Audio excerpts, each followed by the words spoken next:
Kembali, saya suguhkan satu cerita dari sahabat saya. Cerita ini real, dia alami, dan bisa dipertanggungjawabkan. Cerita ini mengisahkan tentang kehidupan masa remajanya dulu. Dia tinggal di sebuah desa kecil di kawasan Lampung. Semua nama dan tempat saya samarkan atas permintaan narasumber. Semoga cerita ini bisa menambah wawasan teman-teman kisah seputar gaib. Selamat menyaksikan. Maling! Maling! Terdengar teriakan beberapa warga yang mengagetkanku. Siang itu, memang aku sengaja mampir di warung kopi pinggir jalan untuk sekedar istirahat dari aktivitasku berkebun. Lalu aku melihat 3 orang pemuda berlari di hadapanku, diikuti puluhan warga yang mengejar sambil membawa bata, kayu, dan beberapa dari mereka bahkan ada yang membawa pisau. Ada maling lagi, pikirku, karena akhir-akhir ini memang sering terjadi perampokan di kampungku.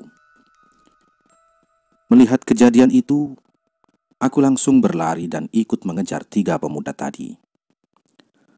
Mas, ini kopinya belum bayar, teriak si mbok penjaga warung. Iya mbok, nanti aku balik lagi, jawabku sambil berlari. 3 pemuda tersebut lari ke dalam hutan, dan tidak beberapa lama, akhirnya warga berhasil menangkap mereka. Tubuh mereka diseret ke pinggir jalan di tepi hutan. Jalan raya ini membelah hutan yang berada di kawasan Lampung. Hutan yang memang sudah terkenal dengan cerita-cerita mistisnya. Warga yang sudah marah lalu menghakimi mereka bertiga. Tubuh mereka pun tidak berdaya menahan amukan warga. Darah sudah mengalir membanjiri jalan itu. Lalu beberapa pemuda terlihat menyiram tubuh mereka dengan bensin. Aku tidak kuat melihat pemandangan ini.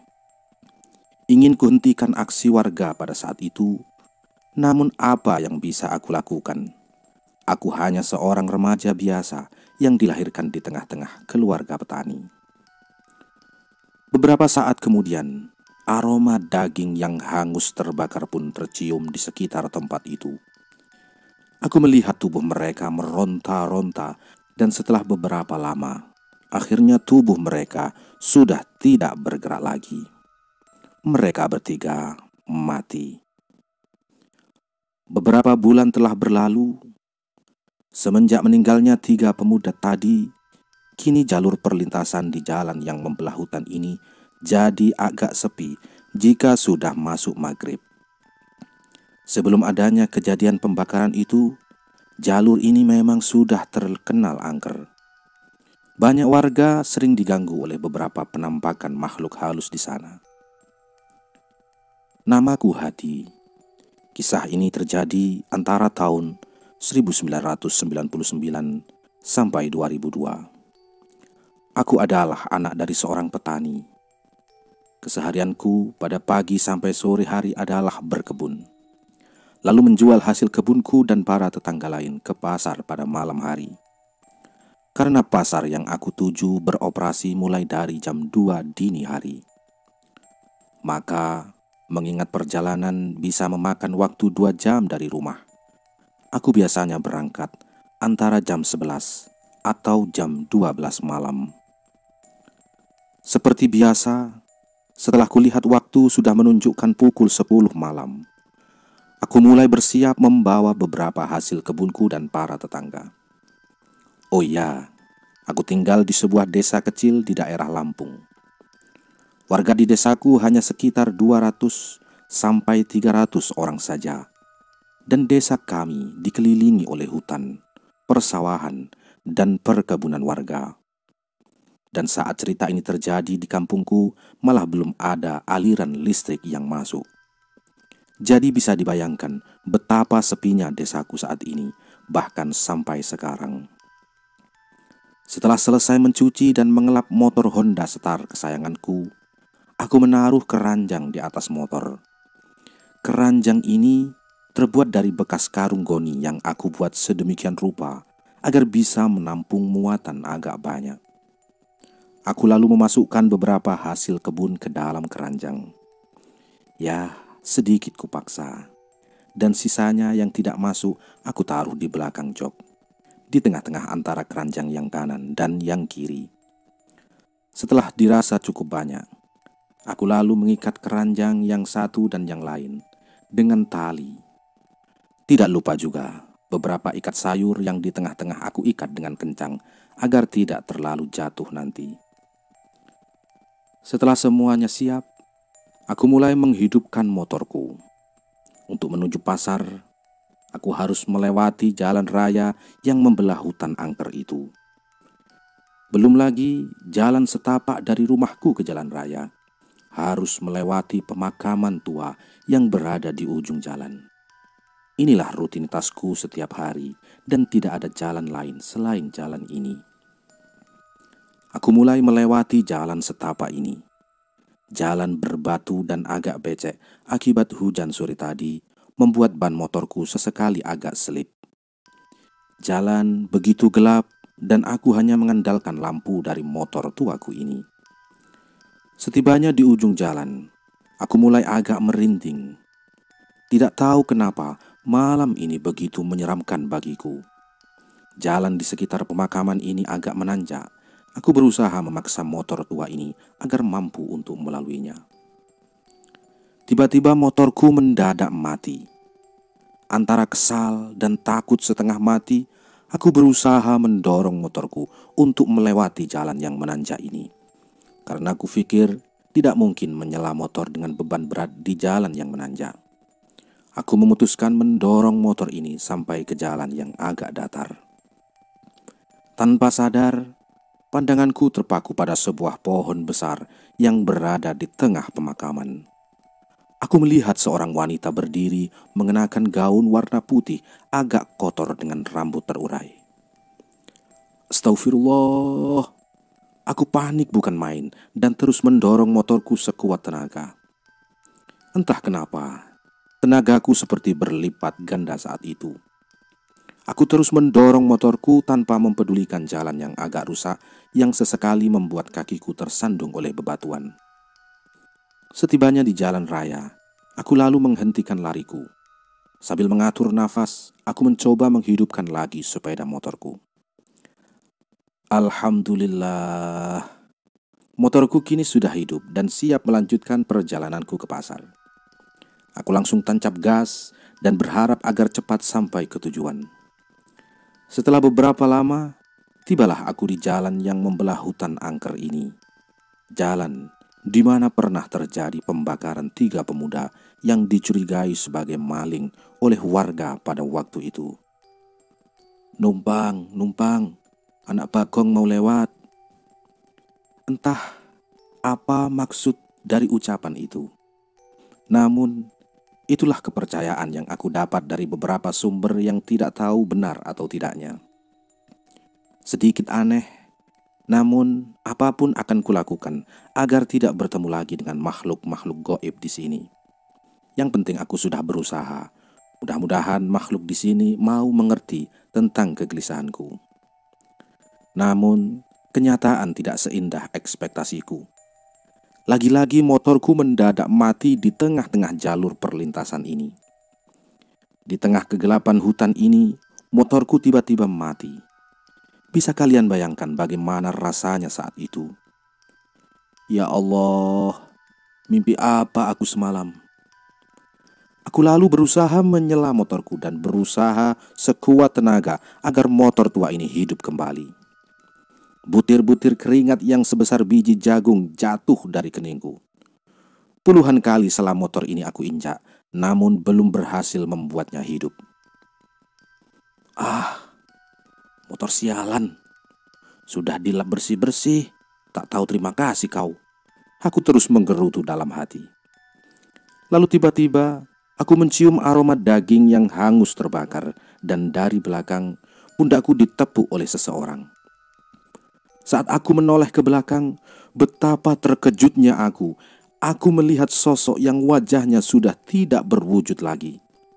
Wajah itu seperti habis terkena luka bakar yang sangat parah, dan sebagian kulit lainnya terlihat hitam dan gosong. Wah! Aku panik bukan main dan berlari meninggalkan sepeda motorku di tengah jalan. Setelah berlari beberapa lama, nampak dari kejauhan cahaya dari sebuah lentera. Setelah semakin dekat jarakku dengan cahaya itu, nampak sebuah lentera yang terbuat dari kaleng susu bekas. Ya, saat itu lentera model inilah yang populer di desaku dan beberapa desa lain. Terlihat 5 orang pemuda yang tengah bersiap untuk ke pasar, juga membawa hasil kebun mereka. "Loh, Hadi, kenapa kau?" tanya salah seorang dari mereka yang ku ketahui bernama Aswin. Itu bang, saya lihat setan bang Aswin. Aduh, kataku sembari mengatur nafasku. "Motor kau di mana?" "Di sana bang, saya tinggal." "Waduh, terus bagaimana?" "Udah, kita tolongin aja Hadi. Kau ikut si Ucup tuh, muatannya gak banyak," kata Bang Imam. Kami semua lalu pergi ke tempat di mana motorku berada. Aku masih merasa takut bukan main saat itu. Namun, karena berpikir kami berenam, maka aku coba beranikan diri. Kami tiba di motorku berada. Mereka membantuku dengan menyorotkan sinar lampu motornya ke arahku. Aku berusaha menghidupkan motorku. Dan syukurlah, motorku bisa hidup kembali.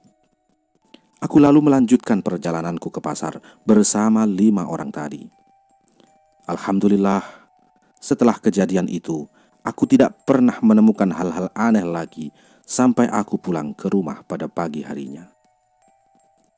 Beberapa hari setelah itu, malam ini aku tidak pergi ke pasar karena badanku terasa agak lelah setelah seharian berkebun. Setelah sholat Isya, aku pun merebahkan badanku dan langsung pulas tertidur. Mas, bangun mas. Popok anak kita sudah kotor semua. Cuma sisa beberapa ini saja." Terdengar suara istriku membangunkanku. Dengan mata masih mengantuk, aku pun menyiapkan ember dan memasukkan pakaian kotor ke dalamnya. Dalam keadaan terpaksa, aku berjalan ke sebuah mata air yang jaraknya sekitar 500 meteran dari rumahku. Aku melihat jam menunjukkan masih pukul 3.30 dini hari. Dan jalan hanya diterangi sinar bulan purnama. Mata air itu berada di pinggiran sebuah danau, dan sebelahnya terdapat sebuah pohon besar yang usianya mungkin sudah ratusan tahun.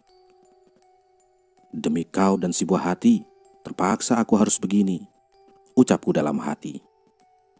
Karena jalan setapak ini begitu gelap dan banyak sekali pohon bambu yang berbaris sepanjang jalan, aku pun mempercepat langkahku, berharap segera bisa menyelesaikan tugas negara saat itu. Sambil memikul 2 buah ember berisi pakaian kotor anakku yang aku ikat pada sebatang bambu, akhirnya aku tiba di mata air tersebut. Mata air ini berada di antara bebatuan. Aku langsung mengeluarkan pakaian kotor yang berada di dalam ember. Segera aku menyikat-nyikat pakaian itu dengan sesekali mengambil air dari mata air itu menggunakan sebuah gayung. Ketika asik menyikat, aku mendengar sebuah suara yang memanggil namaku. "Hadi." Seketika aku hentikan aktivitas mencuciku, dan aku arahkan pandanganku ke segala penjuru. Namun, aku tidak melihat siapapun di sana, kecuali hanya diriku yang tengah kebingungan. "Suara siapa barusan?" tanyaku dalam hati. Karena merasa tidak ada orang, aku kembali melanjutkan aktivitasku dan berusaha menepis pikiran-pikiranku soal makhluk gaib. Setelah beberapa lama, kembali suara itu terdengar lagi. "Hadi." Aku kembali mencari asal suara itu. Namun lagi-lagi aku tidak mendapati siapapun berada di sana kecuali diriku. Akhirnya aku berusaha semaksimal mungkin untuk bisa cepat-cepat menyelesaikan kegiatan mencuciku saat ini. Setelah selesai, Aku kembali menaruh pakaian-pakaian tersebut ke dalam ember dan bersiap untuk pulang ke rumah. Saat bangun dari posisi dudukku dan bersiap melangkahkan kaki, kembali aku mendengar suara itu lagi. "Adi." Aku langsung menoleh ke belakangku dan pandanganku terpaku pada penampakan sosok makhluk yang dibungkus dengan kain putih seperti bentuk kue lemper. Pocong. Aku pun lari tunggang langgang sambil memikul beban 2 ember pakaian yang masih basah di pundakku.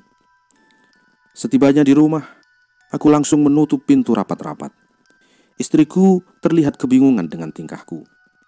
"Kenapa, Mas?" tanya istriku. "Gak apa-apa kok, Mah," kataku. Istriku lalu menyuruhku untuk segera menjemur pakaian yang baru saja aku cuci.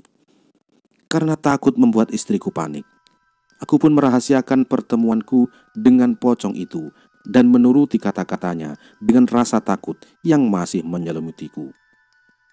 Aku menjemur pakaianku di halaman samping rumah. Jemuran itu masih menggunakan 2 buah kayu yang dibuat di tiang, dan di bagian atasnya diikat tambang dari kayu satu ke kayu yang lain. Saat di tengah menjemur pakaian anakku, tiba-tiba tali jemuranku bergerak-gerak sendiri, seolah ada seseorang yang memutar-mutarnya. Karena merasa masih diselimuti rasa takut melihat pocong di mata air tadi, aku berlari meninggalkan beberapa pakaian yang belum sempat aku jemur. Aku masuk ke dalam rumah dan kulihat istriku sudah tertidur bersama anakku. Tanpa pikir panjang, aku pun menarik selimut dan menutup wajahku, berharap pagi segera datang. Paginya, ketika aku bangun, aku mengecek pakaian yang belum sempat aku jemur di samping rumah. Dan kulihat pakaian sudah tersusun rapi di tali jemuran. Syukurlah. Aku berpikir mungkin istriku yang merapikannya. Aku lalu ke dapur untuk membuat secangkir kopi.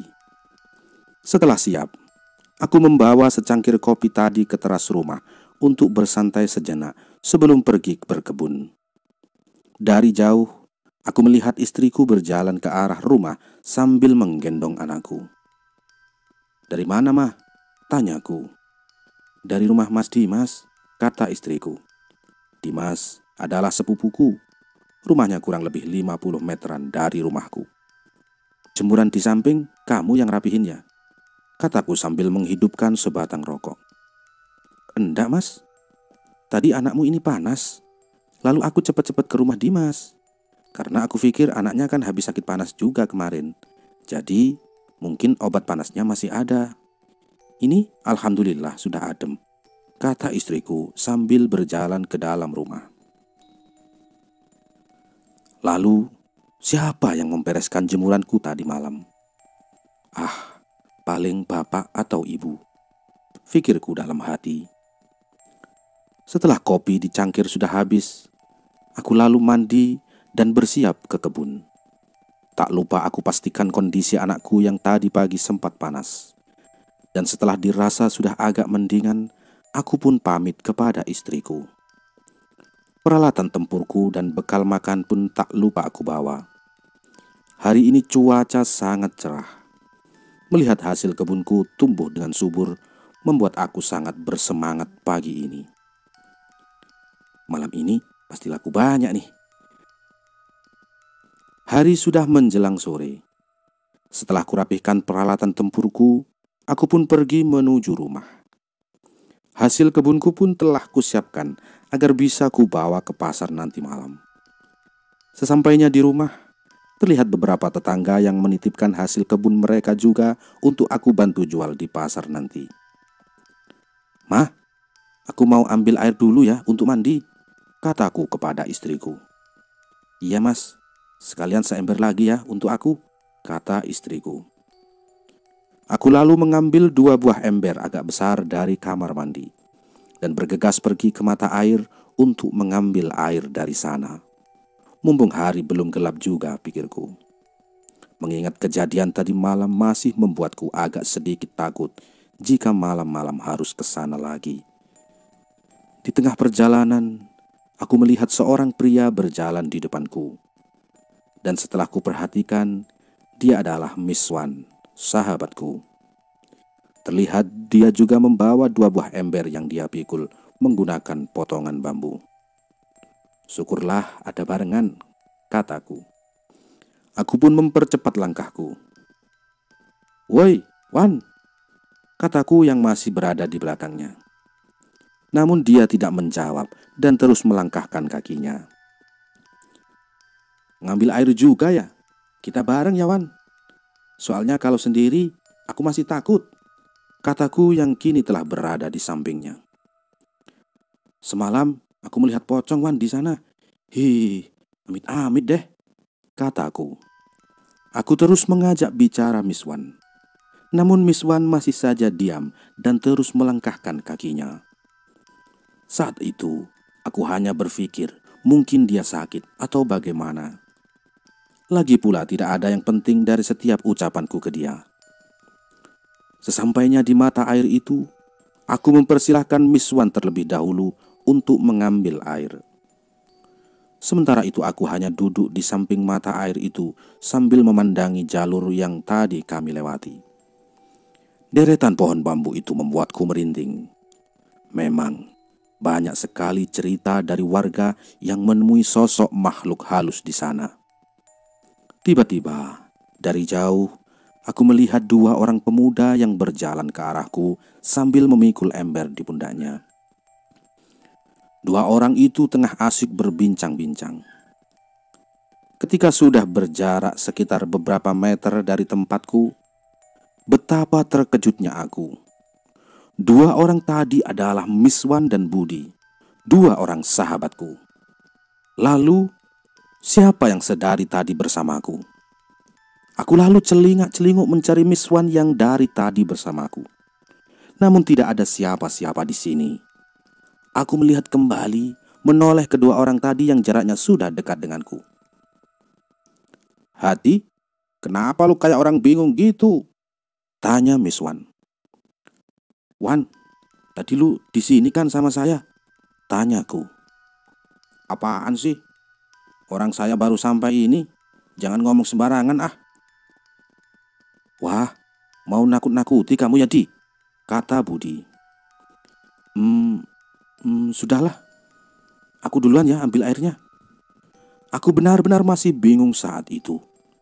Tadi, aku benar-benar jalan dan ngajak ngobrol Miswan soalnya. Kalau memang Miswan yang ini yang asli, lalu tadi siapa? Beberapa lama kemudian, kami telah selesai mengambil air dari mata air itu. Lalu kami semua berjalan ke arah desa kami dan berpencar ke rumah masing-masing. Aku masih menutup mulut dari istriku untuk semua kejadian aneh yang aku alami. Karena aku khawatir dia takut karena aku tinggal sendiri ke pasar pada malam harinya. Selesai mandi dan makan, aku pun istirahat sebentar sambil menunggu waktu Isya datang. Selesai sholat Isya, aku lalu merebahkan tubuhku untuk istirahat sebentar sebelum ke pasar nanti malam. Mas, bangun mas, sudah jam 10. Tanya istriku. Iya mah, kataku. Aku pun melangkahkan kaki ke kamar mandi. Setelah mencuci muka, aku mengambil setengah baskom air untuk mengelap motor kesayanganku. Setelah dirasa agak bersihan, aku menaikkan keranjang karung goniku ke jok belakang motor dan memasukkan hasil kebun ke dalam keranjang tersebut. Hasil kebun kali ini sangat bagus dan segar-segar. Karena hasil kebun telah terangkut semua, aku lalu mengikatnya dengan tali agar tidak terjatuh nanti. Aku lalu berpamitan dengan istriku dan mulai mengendarai sepeda motorku. Bismillahirrahmanirrahim. Berangkat. Semoga tidak ada hal-hal aneh lagi di jalan. Motorku terus melaju di atas jalan setapak dan berbatu ini. Ketika akan melewati jalan menanjak yang berada di depan pemakaman, aku menarik gas motorku kuat-kuat, berharap kejadian kemarin tidak terulang lagi. Akhirnya motorku pun berhasil melewati jalan itu, meskipun kadang-kadang mengalami slip karena kondisi jalannya yang masih berbatu. Yes, rintangan pertama berhasil aku lewati. Ho ho ho. Semoga aku berhasil melewati rintangan kedua nanti.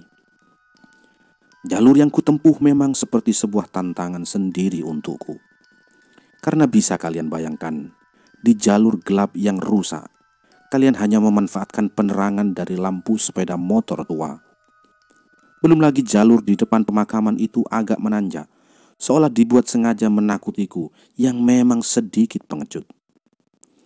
Kini aku tinggal melewati jalur yang membelah hutan angker itu. Jalur sepi sepanjang beberapa kilometer itu adalah tantangan terberat setiap kali aku pergi ke pasar. Aku kembali menarik gas kuat-kuat. Kedua mataku sedikit aku sipitkan dan hanya fokus pada kondisi jalan di depanku saja. Karena takut ada sesuatu yang mengganggu penglihatanku di pinggir jalan nanti. Motorku jangan mati, motorku jangan mati, motorku jangan mati.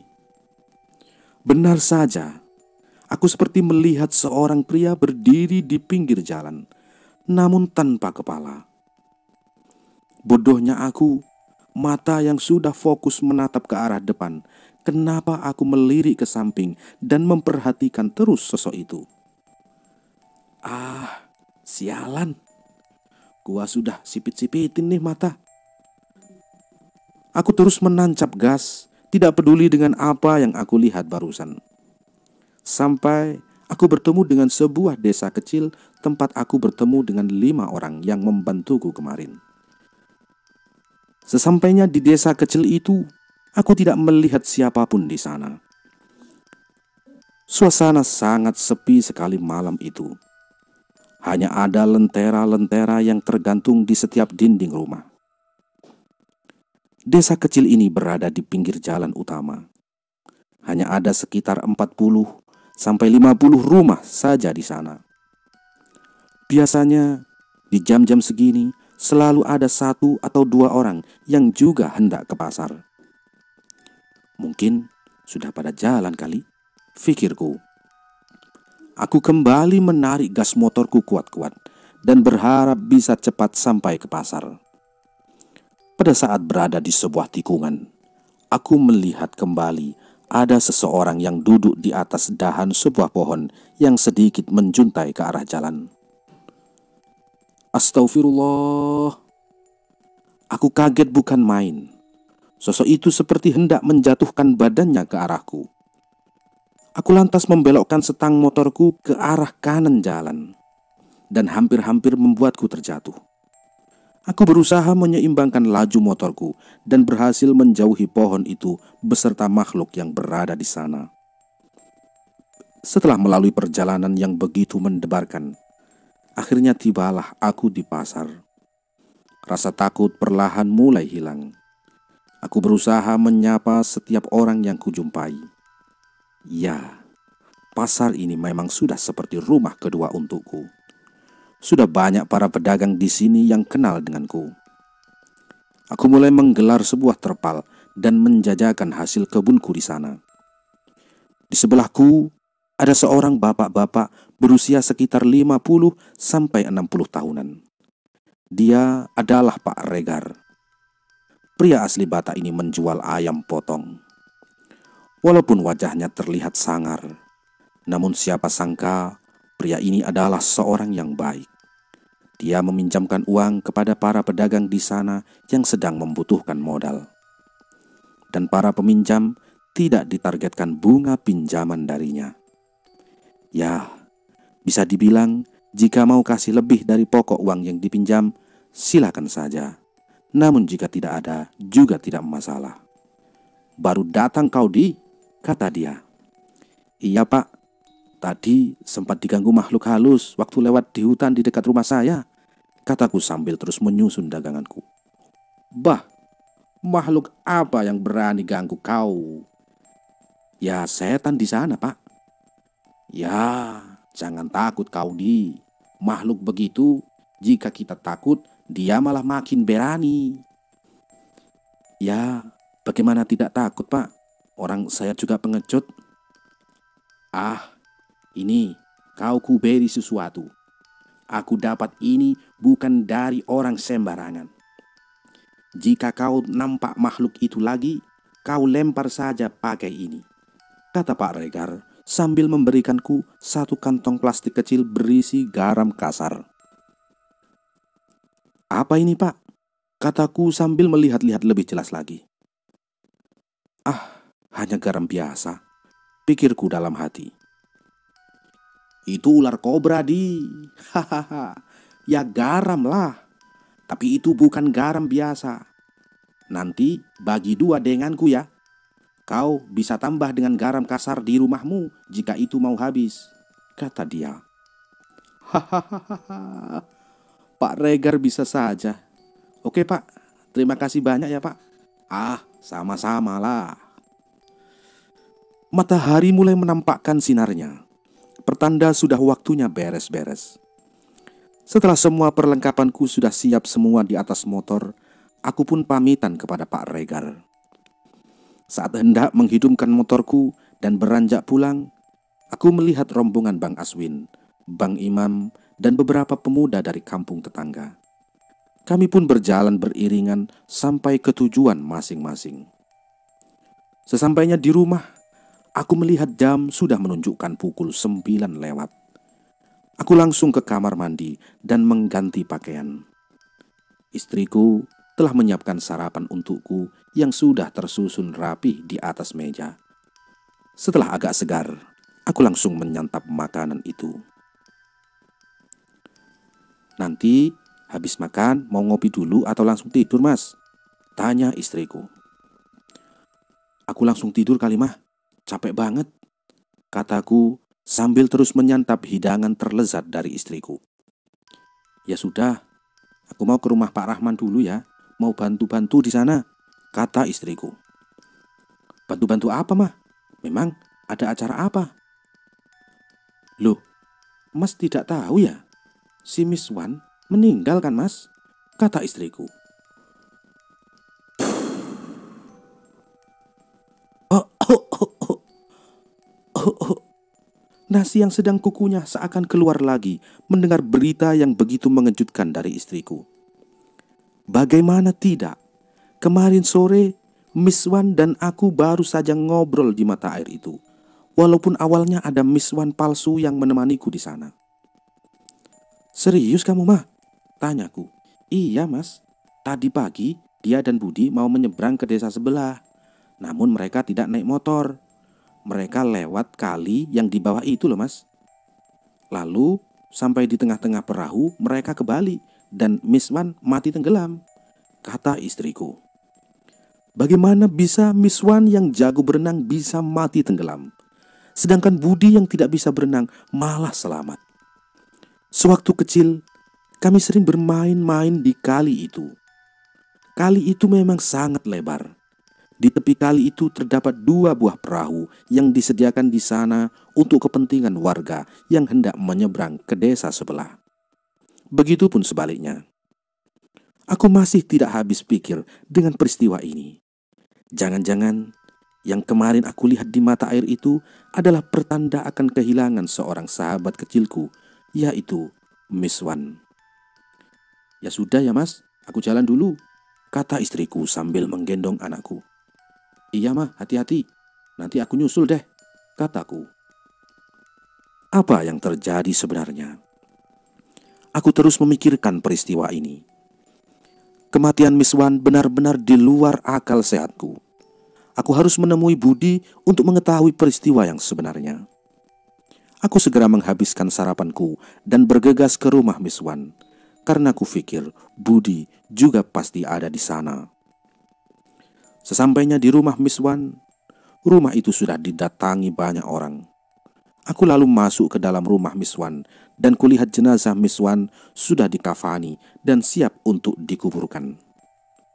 Di sebelah jenazah itu ada Budi yang masih terlihat syok. Aku lalu menghampiri Budi dan memberikan kode untuk bicara di luar. Kami duduk agak menjauh dari keramaian. Tanpa basa-basi, aku langsung menanyakan kronologi sebenarnya atas peristiwa itu. Dengan suara masih menahan tangis, Budi menceritakan semua kepadaku. Pagi itu, mereka berniat untuk pergi ke desa sebelah dengan maksud menanyakan informasi pekerjaan dari salah satu kerabat Miswan yang tinggal di sana. Awalnya, Budi sudah menyarankan untuk naik motor saja, mengambil jalur memutari kali tersebut. Karena Budi memang tidak bisa berenang dan takut sekali dengan kali itu, mengingat sewaktu kecil dia pernah tenggelam di sana. Namun Miswan memaksa dan berjanji akan menolongnya jika terjadi apa-apa nantinya.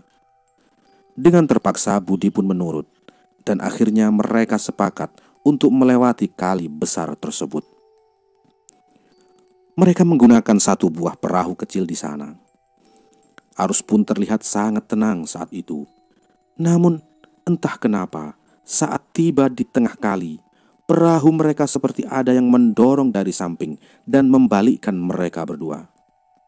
Saat pertama kali jatuh, mereka berdua sudah sempat pegangan pada perahu yang sudah dalam posisi terbalik. Namun tiba-tiba, Miswan seperti ditarik dari bawah oleh sesuatu. Miswan sempat berontak dan pegangan erat pada tangan Budi. Dan Budi pun sekuat tenaga menarik Miswan sambil tangan kirinya berpegangan erat di perahu tadi. Karena tidak sanggup menahan kuatnya tarikan dari bawah, Miswan akhirnya melepaskan pegangannya pada tangan Budi. Budi pun panik, lalu teriak-teriak minta tolong. Beberapa warga lalu datang menggunakan sebuah perahu yang agak besar dan menyelamatkan Budi. Namun Miswan tidak dapat tertolong, dan tubuhnya ditemukan beberapa puluh meter dari tempat mereka tenggelam. Budi terlihat begitu sedih. Dia merasa bersalah karena tidak mampu menyelamatkan sahabatnya yang meninggal karena tenggelam. Aku berusaha menenangkan dia dan berkata bahwa kejadian itu bukan salahnya. Miswan itu pandai berenang. Pasti ada sesuatu yang menarik tubuhnya hingga Miswan terseret ke dalam kali yang besar itu. Setelah selesai mendengarkan cerita Budi, kami kembali ke rumah Miswan. Aku duduk di sebelah kiri jenazah Miswan, sementara Budi di sebelah kanannya. Aku terus memperhatikan wajah Miswan yang sudah rapi, didandani lengkap dengan kapas yang telah menutup kedua lubang hidungnya. Wajahnya sudah mulai membiru.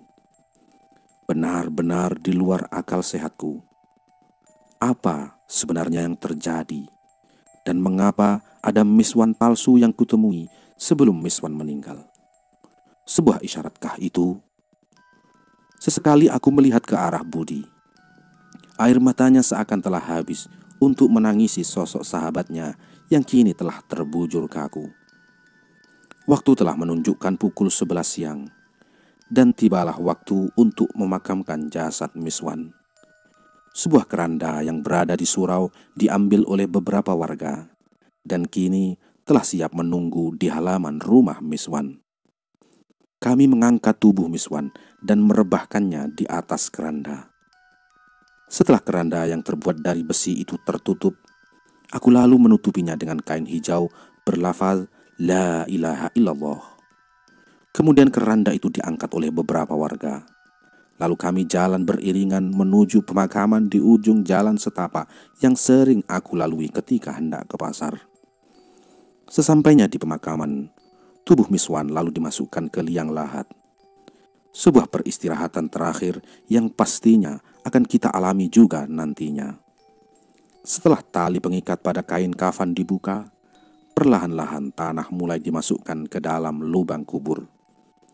Tubuh Miswan yang telah dibungkus kain putih pun semakin lama semakin tak terlihat. Tertimbun tanah yang masih agak berwarna merah.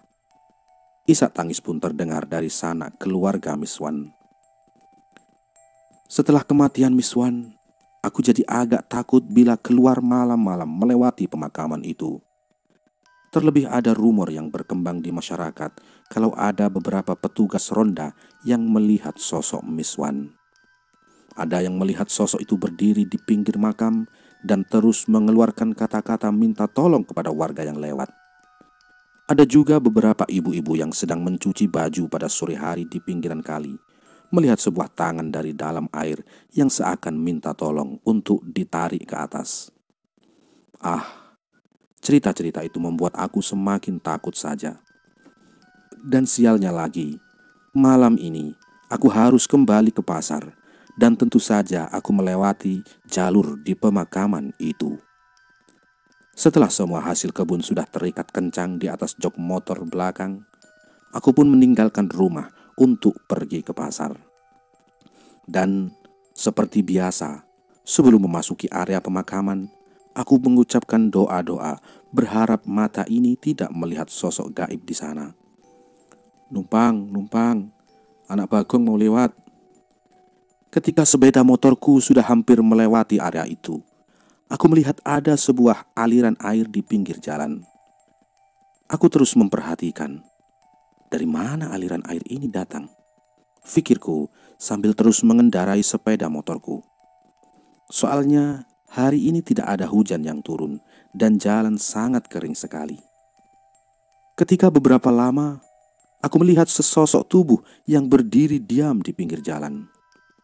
Dan ternyata dari sosok itulah aliran air itu berasal. Miss Wan? Aku kaget bukan main, lalu menarik gas motorku kuat-kuat. Sekilas sosok itu seperti menjulurkan tangannya ke arahku. Aku panik bukan main. Kenapa aku yang pengecut ini malah sering berurusan dengan makhluk gaib sih? Ucapku dalam hati. Aku terus mempercepat laju motorku. Sampai tibalah aku di jalur utama. Aku teringat garam yang diberikan oleh Pak Regar.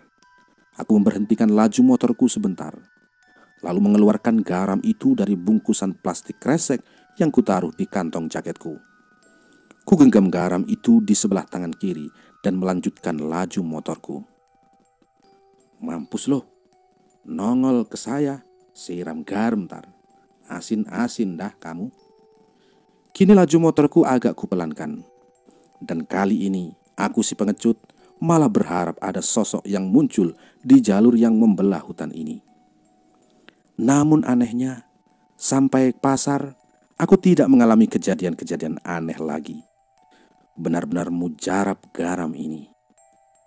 Setelah memarkir motorku, aku memasukkan garam tadi ke kantong plastik lagi dan segera menemui Pak Regar untuk menceritakan kehebatan garam ini. Ah, sudah kubilang kan, ini bukan garam sembarangan, Di, kata Pak Regar dengan logat Bataknya. Ah, iya Pak, giliran saya mau garemin, malah gak ada yang nongol. Hahaha, takut asin mereka. Aku pun lalu menggelar terpalku dan menaruh hasil kebunku di atasnya untuk kujual malam ini.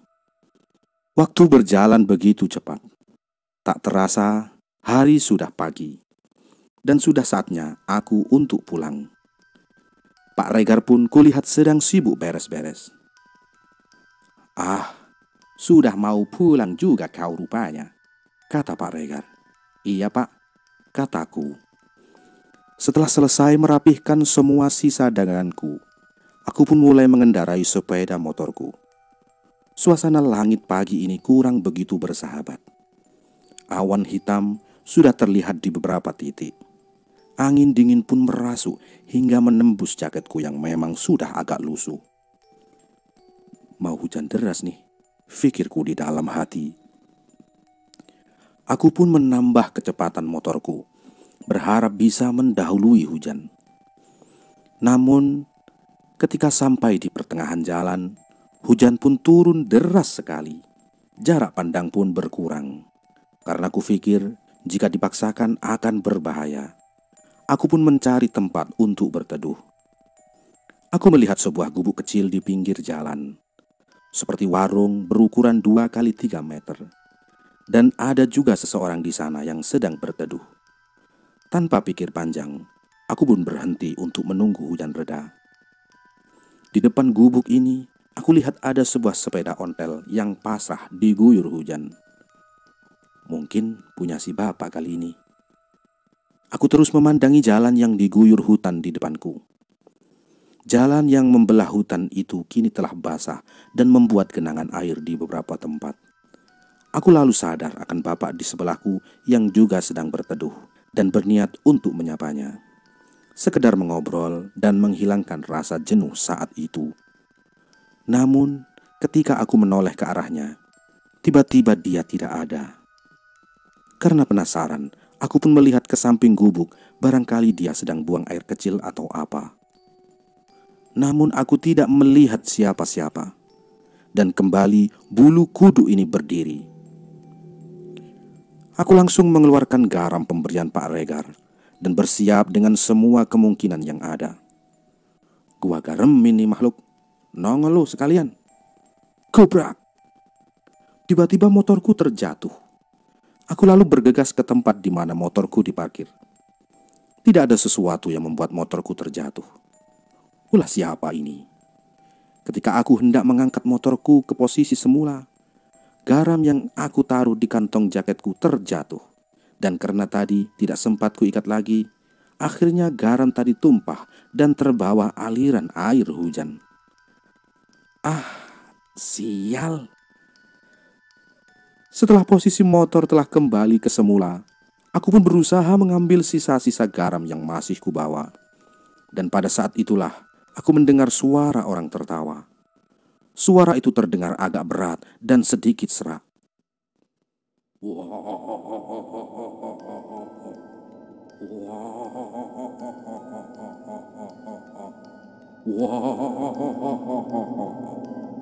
Aku celingak-celinguk mencari sumber suara itu. Dan terlihat satu sosok kepala tanpa badan memandangiku dari samping gubuk itu.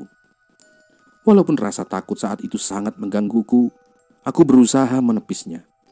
Aku mencoba mengambil sisa-sisa garam yang berhasil aku ambil. Namun, garam-garam itu sepertinya tidak berpengaruh apa-apa. Makhluk itu terus mentertawakanku. Karena sudah kehabisan peluru, aku pun berusaha pergi meninggalkan tempat itu secepat mungkin. Aku berlari sambil menuntun motorku. Dan ketika agak jauh, aku langsung menghidupkan motorku dan pulang dengan rasa takut yang masih menyelimutiku. Sesampainya di rumah, pakaianku sudah basah kuyup. Aku langsung menuju kamar mandi dan mengganti pakaianku. Aku melihat seisi rumah, namun semenjak aku datang, aku tidak melihat istri dan anakku. Aku pun bergegas ke rumah orang tuaku. Barangkali istri dan anakku sedang di sana, pikirku saat itu. Setelah agak dekat dengan rumah orang tuaku, aku mendengar suara tangisan anakku. Aku pun mempercepat langkahku, takut-takut ada sesuatu yang terjadi padanya. Sesampainya di rumah itu, aku langsung masuk dan sudah banyak orang yang berkumpul di ruang tamu. Ayah, istriku, dan beberapa tetangga di sana. Nampak wajah istriku lelah, seperti habis begadang. "Ada apa nih, Ma? Anak kita di mana?" tanyaku. "Anakmu ada di kamar lagi dipegang Bu Yuni," kata ayahku. Bu Yuni adalah dukun beranak di desaku.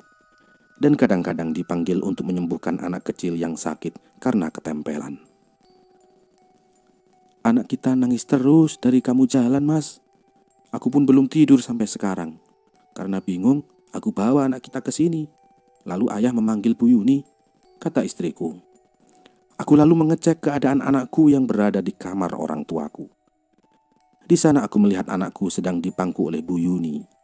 Sementara ibuku menemani sambil mengusap-usap kepala anakku. Ibu Yuni menoleh ke arahku dan mengucapkan beberapa kata padaku. "Anakmu ini ketempelan. Ada sesuatu yang mengganggu kamu ya di belakang ini," kata Bu Yuni. Aku melihat ayah dan istriku masuk ke kamar. Lalu, karena aku, semua keluargaku sudah berkumpul semua. Aku pun menceritakan semua pengalamanku yang terjadi belakangan ini kepada mereka. Setelah semuanya berkumpul, aku mulai menceritakan semua kejadian yang menimpaku. Bahkan soal sosok Miswan palsu yang waktu itu bersamaku saat berada di mata air. Mereka semua kaget, terkecuali Bu Yuni. "Ibu sudah menduga, Di. Soalnya, anakmu ini ketempelan lebih dari satu makhluk," kata Bu Yuni. "Kenapa harus saya terus ya Bu Yuni yang mendapatkan pengalaman seperti ini?" tanyaku. Saya juga tidak tahu, Di. Begini saja, Di. Kakak-kakakmu semua kan sudah merantau ke Jakarta. Lagi pula, apa yang mau diharapkan jika tinggal di desa ini? Kasihan masa depan anakmu. Apa tidak lebih baik kamu merantau saja mengikuti saudaramu yang lain? Kata ayah menimpali. Kata-kata ayah membuat jantungku seakan berhenti sesaat. Banyak pertimbangan yang mesti aku pikirkan saat itu. Selain kebunku, aku juga sangat mengkhawatirkan ayah dan ibuku. Walaupun saat itu ada adikku yang berusia sekitar 14 tahunan yang tinggal dengan orang tuaku. Nanti deh ya, aku coba-coba pikir dulu, kataku. Perlahan tangisan anakku mulai reda dan Bu Yuni keluar sambil menggendong anakku. Alhamdulillah, anakku kini telah kembali normal dan kini dia tertidur pulas di gendongan Bu Yuni. Ibuku lalu pergi ke dapur bersama istriku dan membawakan 2 gelas kopi untukku dan ayah, juga segelas teh manis hangat untuk Bu Yuni. Aku pun menyalakan sebatang rokok sebagai pendamping minum kopi. Aku membawa kopi tadi ke teras rumah ayah. Lalu ayah mengikutiku sambil membawa gelas kopinya. Kami berdua duduk di teras rumah. Pagi ini begitu dingin sekali. Aroma khas tanah yang terguyur hujan tadi masih tercium olehku. Sesekali kulihat ayah menghisap rokoknya dalam-dalam. Seperti ada beban di pikirannya yang tertahan di sana. Jauh di dalam hatinya, aku mencoba memberanikan diri berbicara soal ucapan ayah tadi. Mengenai rencana untuk pergi dari desa ini, memang sudah lama aku pikirkan ya. Tapi aku ragu meninggalkan ayah dan ibu, kataku. Kami di sini bisa jaga diri, Di. Ada adik kamu juga kan yang menjaga kami. Kamu sudah berkeluarga. Sudah sepantasnya kamu memikirkan masa depan rumah tanggamu, kata ayah. Soal kebun bagaimana ya? Tanyaku. Nanti ayah cari yang mau mengurus kebunmu. Bayarannya bagi 2 saja dari hasil kebun. Gampang itu, Di. Kata ayahku yang terus meyakinkan diriku. Aku sih ada rencana ke Bekasi ya, karena kan ada paman juga di sana. Tapi aku agak bingung untuk awal-awal aku di sana. Nah, iya, kamu ingat waktu pamanmu kesini? Dia bicara sama ayah. Di sana dia dagang bakso. Mungkin kamu bisa ikut-ikut dia dulu untuk sementara. Apa tidak merepotkan ya? Setidaknya kan aku harus ngontrak dulu dan belum tentu juga paman ada uang, kataku agak sedikit ragu. Soal itu, kamu tidak perlu khawatir. Ayah ada simpanan uang. Tidak banyak, tapi cukup untuk modal kamu dagang dan biaya hidupmu di sana. Tapi ya, sudah, tidak apa-apa. Kalau anaknya bahagia, orang tua pasti jauh lebih bahagia. Kamu tinggal bilang mau pergi kapan, nanti ngomong ke ayah lagi ya, Di, kata ayahku menutup percakapan. Aku hanya bisa terdiam. Ada benarnya juga apa yang diucapkan ayah. Biar bagaimanapun, anakku semakin lama akan tumbuh besar. Jika dia tinggal di sini, nasibnya pasti tidak akan jauh berbeda dariku. Kembali ku teguk kopi hitam yang berada di atas meja. Aku terus memandangi desaku dalam-dalam, mengingat semua kenangan masa kecilku, lahir dan besar di desa yang penduduknya sangat ramah. Semua temanku yang selalu mengisi hari-hariku dulu, kini sebagian besar dari mereka telah merantau keluar daerah. Dan sebentar lagi aku pun akan meninggalkan desa ini, merangkai masa depan baru untuk keluarga kecilku. Malam ini aku tidak ke pasar dan berencana mengajak istriku untuk ke rumah orang tuaku, membicarakan soal rencanaku untuk hijrah dari desa ini. Mengingat semua kejadian-kejadian aneh yang aku alami, aku pun ingin cepat-cepat pergi dari desa ini. Setelah menyalakan lentera yang terbuat dari kaleng bekas dan menggantungnya di teras rumah, kami pun berangkat. Nampak ayah dan ibu sedang duduk di teras rumah bersama adikku. Assalamualaikum, kataku. Waalaikumsalam. Loh, ada apa, Di? Anakmu sakit lagi? Tanya ibuku. Ah, enggak, Bu. Saya mau membicarakan rencana soal kepergian saya ke rumah paman, jawabku. "Oh ya, ya, ajak masuk ke dalam anakmu. Kamu ngobrol lah sama ayah," kata ibuku. Istri dan anakku masuk ke dalam bersama ibuku. "Sudah matang rencanamu, Di?" tanya ayah. "Iya ya, lagi pula aku sudah capek diganggu terus. Tadinya aku ragu ya. Tapi setelah ayah bicara tadi, aku semakin yakin untuk keluar dari desa ini." "Ya sudah, kapan kamu berangkat?" tanya ayah. "Insya Allah besok pagi ya. Aku sudah bicara sama istriku juga. Dan alhamdulillahnya dia mau." "Kalau begitu, tunggu sebentar ya," kata ayahku sambil berjalan ke dalam rumah. "Abang benar mau ke Jakarta?" tanya adikku. "Bukan Jakarta, tapi Bekasi, ke rumah paman," jawabku. "Emang beda ya bang?" "Ya beda lah. Kamu tolong jagain ayah sama ibu ya. Insya Allah abang pasti pulang setiap beberapa bulan sekali. Dan doakan abang juga biar berhasil di sana," kataku. "Amin, tenang saja bang," jawab adikku. Lalu ayah keluar sambil membawa sebuah kotak. "Ini simpanan ayah, kamu pakailah Di," kata ayahku sambil menyerahkan kotak berisi uang. "Ya Allah, ini terlalu banyak ya." "Sudah, kamu harus terima. Ayah sudah ambil sedikit untuk simpanan di sini," kata ayahku. Aku pun menerima uang itu dan mengucapkan ribuan terima kasih untuk ayah dan ibuku. Untuk semua pelajaran, kasih sayang, dan semua hal yang telah mereka berikan untukku. Malam itu adalah malam di mana terakhir kalinya aku menikmati suasana desaku. Desa yang begitu tenang dan kental dengan aura mistisnya.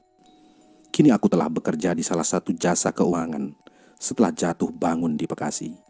Akhirnya aku menemukan pekerjaan yang bisa mencukupi semua kebutuhan rumah tanggaku.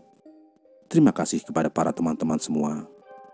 Semoga aku tidak lagi menemui lagi hal-hal mistis seperti itu lagi.